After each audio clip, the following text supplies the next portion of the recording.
Hi everyone, it's Sandy and today I'm filming my March wrap-up. I read 13 books this month, which is quite a lot of books, and it's the most that I've read in a month in a really long time, especially when I'm still in school. Although I did have a week off for spring break this month, I still ended up reading quite a lot more than I expected, which is amazing because I was able to read a bunch of books that I've been wanting to read. And so because I have a lot of books to talk about, I'm going to go ahead and get started. The very first book that I finished in March is Alex Approximately by Jenn Bennett. This book follows Bailey, who goes by the screen name Mink, and she's been talking to this guy online named Alex. They both live on opposite sides of the US. Alex lives in the West Coast and Bailey lives in the East Coast. Alex has been trying to convince Bailey to come out to California so that they can attend this film festival together, and little does he know, Bailey ends up moving to California to the exact same town that he lives in because her dad lives there and she wants to live with her dad. So Bailey ends up getting this job for the summer at this museum and she meets this guy named Porter. Porter is initially a huge jerk, but what Bailey doesn't know is that Porter is actually Alex and Porter doesn't know that Bailey is actually Mink. This was a really cute romance and I think it's been described as a YA retelling of You've Got Mail. I really enjoyed reading from Bailey's point of view. I really wasn't a huge fan of Porter at the beginning of the story. I've gotten really tired of reading stories where the love interest is a huge jerk at the beginning of the story. And at the beginning, Porter was not a nice person. He was really mean.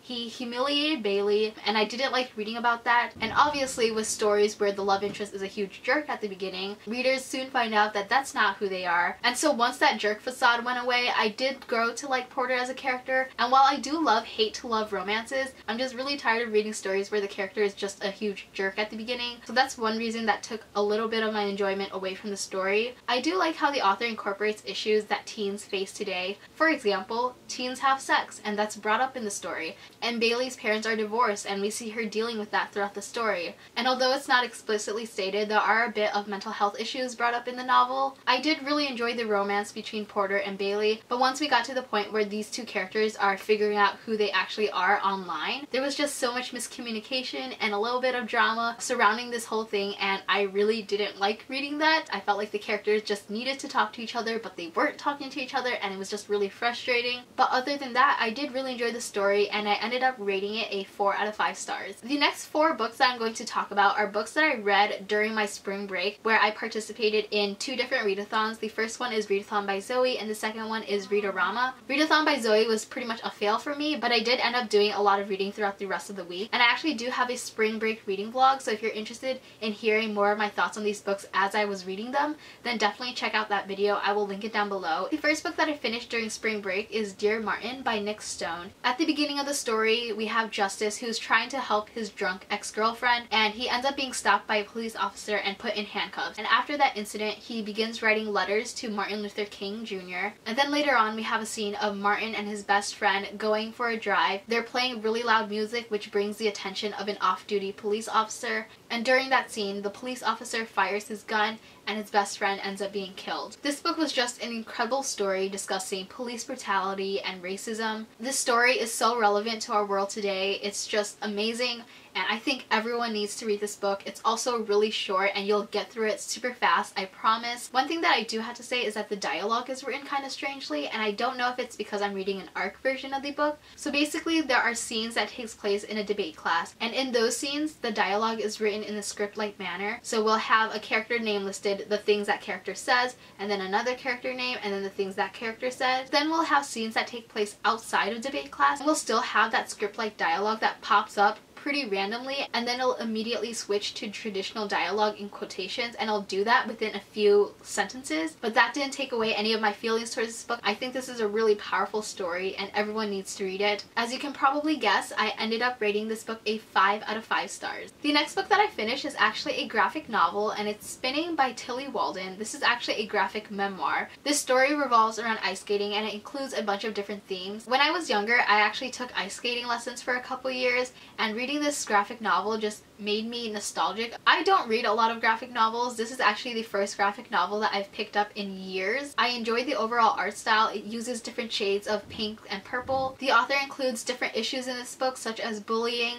sexual assault, sexuality, and coming out, and these were all issues that were touched upon in the novel, but I wished some of them were explored more in depth. I also thought that the pacing of the story was pretty choppy. It would move from scene to scene pretty abruptly. So overall, I rate this book a 3.5 out out of 5 stars, and I do want to pick up more graphic novels, so if you have any recommendations, leave those in the comments below. The next book that I finished is Tosh Hearts Tolstoy by Kathryn Ormsbee. This book follows our main character Tosh, who is producing a web series based on the novel Anna Karenina. Tosh is also an asexual main character, and I love that we have this representation. I really loved getting an insight of the behind the scenes of producing a web series. I thought that was really interesting to read about. We got to see the filming aspect, interacting with viewers on social media, and also dealing with online hate. Tosh's sexuality is not a focus of the book, but it is still very important to her character, and I really love seeing how it's incorporated into different aspects of the story. There were a couple of plot lines in this book that I felt were a bit unnecessary and could have been cut out, but other than that, I thought it was a really great book and I really enjoyed reading it, so I ended up rating this book a 4.5 out of 5 stars. The next book that I finished is Outrun the Moon by Stacey Lee. This is a YA historical fiction book that takes place in 1906 in San Francisco,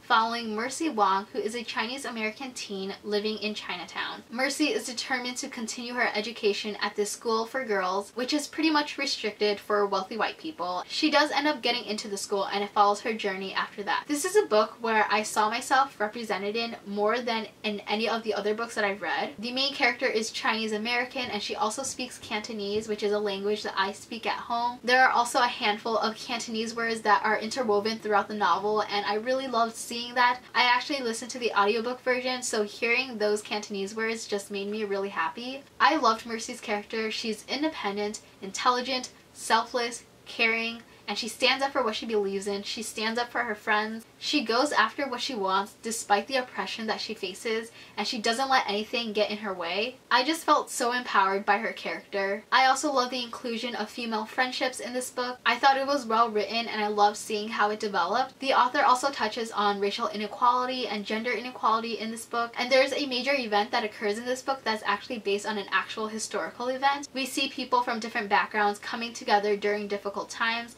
and working together towards a common goal. This was just an incredible story. I really love this book, and I would rate it a 4.5 out of 5 stars. The next book that I finished is Elusive by Emily Lloyd Jones. This has been a book on my TBR for a really long time. It's just been sitting on my shelf for years, and I finally got around to reading it. In this book, there was a virus that swept across the planet, and there was a vaccine that was created to stop the epidemic. And as a result, some of the people who took this vaccine developed superpowers. So this book follows a 17-year-old character named Sierra. She is an illusionist, but she's also a criminal, and she goes on this dangerous mission to steal the formula for the vaccine, which was supposedly destroyed many years ago. This was a really quick read, and I really enjoyed the world. I really liked reading books where there are characters with superpowers, and so this story really appealed to my interest. I really enjoyed learning about all the different powers that people can have. I really don't have much to say about this book, but it was a pretty fun read, so I ended up rating it a 4 out of 5 stars. The next book that I finished is Brave by Jennifer L. Armentrout.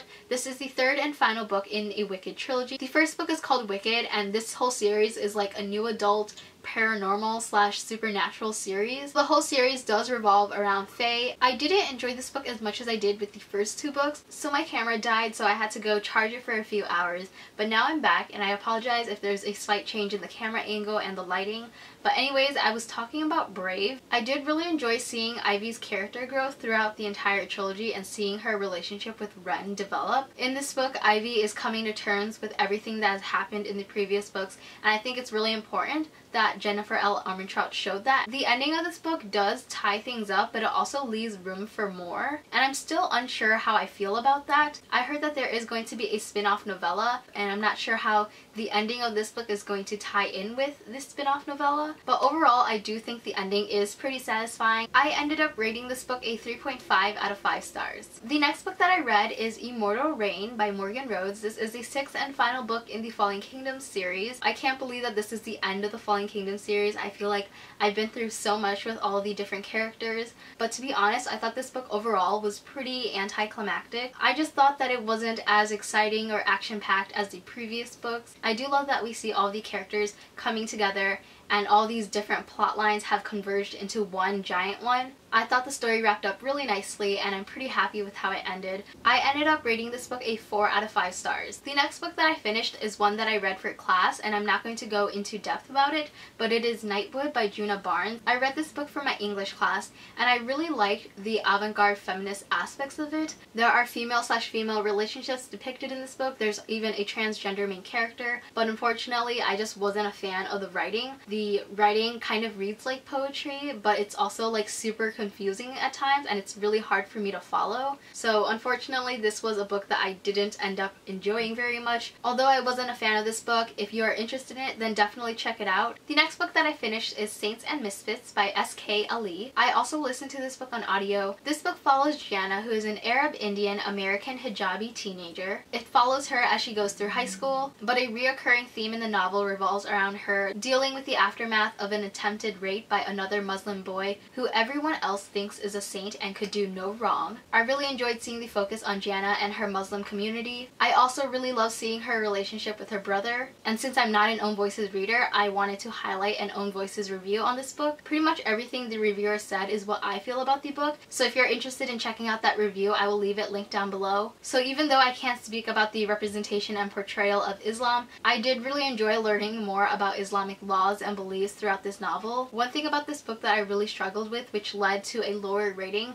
is the writing. I can't really pinpoint exactly why I didn't mesh well with the writing, but I just had a really hard time getting into the story and staying engaged with it. I did really enjoy Jana's character. I think more people should read this book, so I would definitely recommend it. I ended up rating it a 3.5 out of 5 stars. The next book that I finished is Restore Me by Tahereh Mafi. This is the 4th book in the Shatter Me series. This book pretty much picks up where the last book ended off. It's been like a week and a half since I finished this book and I'm still unsure how I feel about it. I really enjoyed being back in the Shatter Me world and reading about all these characters, but it's also a really strange feeling because I had this closure when I read Ignite Me and now this whole world is opening up again. I really love that this book expanded on the world a bit and I can't wait to read the rest of the books to find out more about the world. This book is told in Warner and Juliet's point of view and I really like that. It really does focus on these two individuals. Juliet is now in a really important leadership role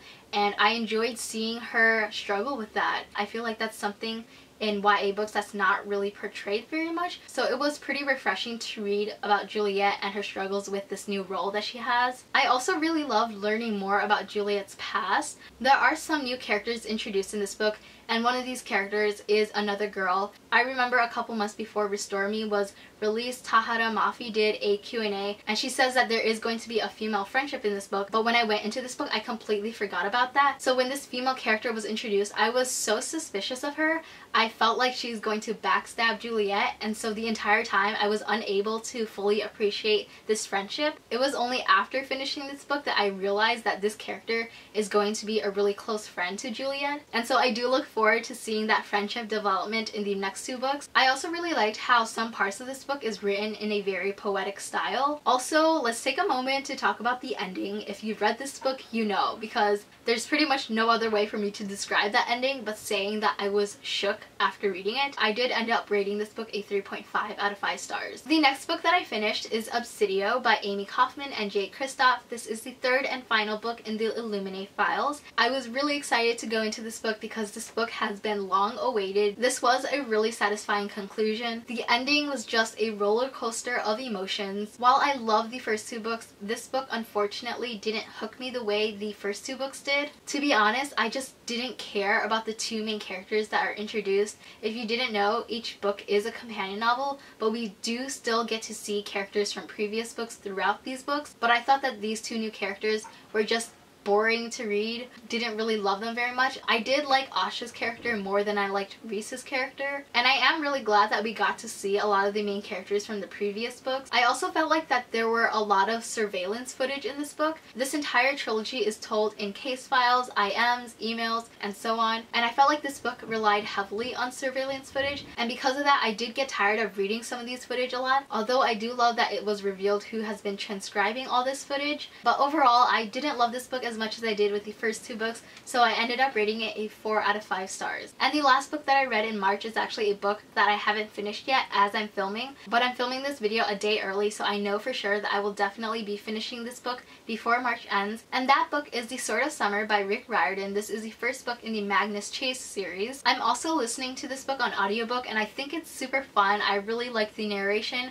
I think Magnus is a really funny character. I like reading about his thoughts, and I love seeing all the dialogues and interactions with the other characters. The series revolves around Norse mythology, and I really don't know much about Norse mythology. Also, little confession, I haven't seen any of the Thor movies, so I really know nothing about Norse mythology. So I did enjoy learning a little bit about it throughout this book. I love all the different adventures that are presented in this novel. I think it's a really great read. There's a side character who's deaf, and there's another side character who's Muslim. I'm really excited to see how the story ends and where the rest of the books go. For now, I think this book is a pretty solid 4 out of 5 stars. So that is it for my March wrap-up. If you've read any of the books that I mentioned, please let me know your thoughts in the comments below. Thank you so much for watching this video. I hope you enjoyed it, and I will see you next time. Bye!